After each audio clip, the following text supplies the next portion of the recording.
যেই ছেলে আপনাকে মন থেকে ভালোবাসে, যেই ছেলে আপনাকে মন থেকে মোহাব্বত করে, দেখবেন সেই ছেলে আপনার সাথে রাগ করবে, অভিমান করবে, গুসা করবে। এটাই স্বাভাবিক, কারণ সে আপনাকে মন থেকে সে আপনাকে ভালোবাসে। এর মানে এটা নয় যে সে রাগ করেছে, অভিমান করেছে, এই জন্য মনে হয় আপনাকে ভালোবাসে না। বিষয়টা কিন্তু এমন না। একটা ছেলে যখন একটা মেয়ের প্রতি রিলেশন করতে চায় বা প্রেমে পড়ে যায়, সে যখন চিন্তা করে যে না, তার সাথে আমি খারাপ কোনো ব্যবহার করব না, খারাপ কোনো আচরণ করব না, তাকে আমি বিবাহ করব, দেখবেন সেই ছেলেটা, আপনি যদি অশালীন কোনো চলাফেরা করেন অথবা কোনো খারাপ বন্ধু যদি আপনার থাকে, যে মেয়েটা দেখতে বা যে মেয়েটা খারাপ টাইপের মেয়ে হয়, ওই সব মেয়েদের সাথে চলাফেরা করতে আপনাকে নিষেধ করবে, আপনাকে বাধা দিবে, না ওদের সাথে চলাফেরা করবে না। সে আপনাকে শাসন করবে, সে আপনার উপরে ক্ষমতার প্রয়োগ করবে। কারণটা কি? কারণটা হচ্ছে, যদিও আপনি মনে মনে ভাবতেছেন সে আমাকে শাসন করার কে, কারণটা হচ্ছে সে আপনাকে মন উজাড় করে সে ভালোবাসে। সে চাই না যে আপনি খারাপ মেয়েদের সাথে ওঠা বসা করে চলাফেরা করে আপনার চরিত্রটাও তাদের মতো খারাপ বানিয়ে ফেলুন, সে চাই না। একটা ছেলে একটা মেয়েকে তখনই ভালোবাসে যখন দেখবেন আপনার উপরে সে রাগ প্রয়োগ করে, আপনার উপরে সে অধিকার খাটায়। কারণ একটা ছেলে যখন একটা মেয়ের সাথে রিলেশন করতে চায়, ভালোবাসতে চায়, তখনই তার উপরে সে অভিমান বা তার উপরে সে রাগ অভিমান বা শাসন করার ক্ষমতা রাখে। আর যেই ছেলেটা একটা মেয়েকে ভালোবাসে না, তার কথা বার্তা আচার আচরণ দেখলে আপনি বুঝতে পারবেন সে যে আপনাকে অ্যাবাউট করতেছে, সে যে আপনাকে দূরে দূরে চলে যাচ্ছে, এরকমটা করতেছে।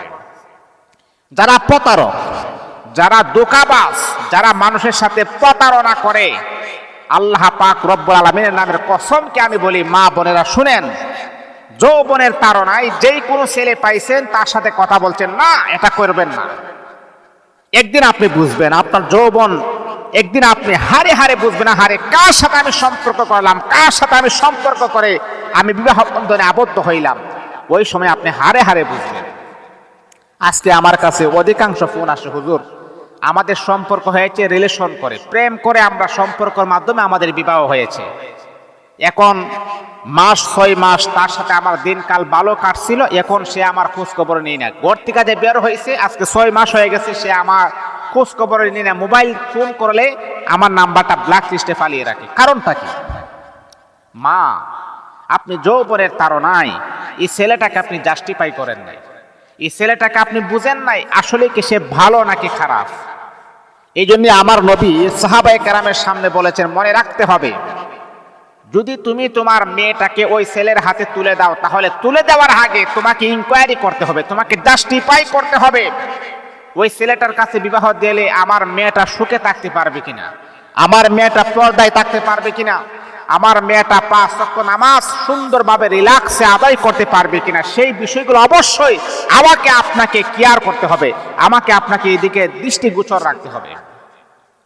আজকে আমাদের সমাজের সবচাইতে বড় অধঃপতন, মা বোনদের সবচাইতে বড় অধঃপতন হচ্ছে, রাস্তাঘাটে একটা ছেলেকে আমি দেখলাম, হ্যান্ডসাম ছেলে দেখলাম, তার বংশ কেমন, তার বাড়ি কেমন, তার মা বাবা কয়জন, এই দিকে আমরা তোয়াক্কা না করে এই ছেলের প্রেমে পড়ে তার কাছে বিবাহ বন্ধনে আবদ্ধ হই। 6 মাস আপনার সাথে সময় কাটানোর পরে ওই ছেলের সন্তান আর আপনি কখনো পাবেন না। এই জন্যে মা বোনদেরকে আমি বলবো, ধোঁকার শিকার হওয়ার আগে, আপনি যদি ধোঁকার থেকে শিকার হওয়ার আগে আপনাকে এই কথাগুলা আপনার দিলের কান লাগে আপনি শুনতে হবে।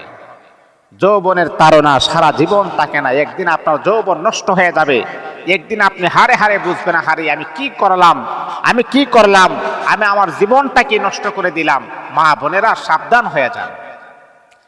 আপনি বিবাহ বসবেন আপনার আব্বা আমার পরামর্শ অনুযায়ী, কারণ মা বাবা চাই না যে আমার সন্তান খারাপ রাস্তায় যাক, আমার সন্তানের ভবিষ্যৎ নষ্ট হয়ে যাক, এটা কোনো মা বাবা চাই না। এই জন্যে মা বাবার উপরে ডিফেন্স করবেন, আল্লাহ পাকের উপরে ভরসা করবেন, আল্লাহ তুমি আমার নসিবে এমন একজন রেখে দাও যাকে দেখলে আমার 2 চোখের শীতলতা চলে আসে। আল্লাহ পাক আমাদেরকে বোঝার আমল করার জন্য তৌফিক দান করুন।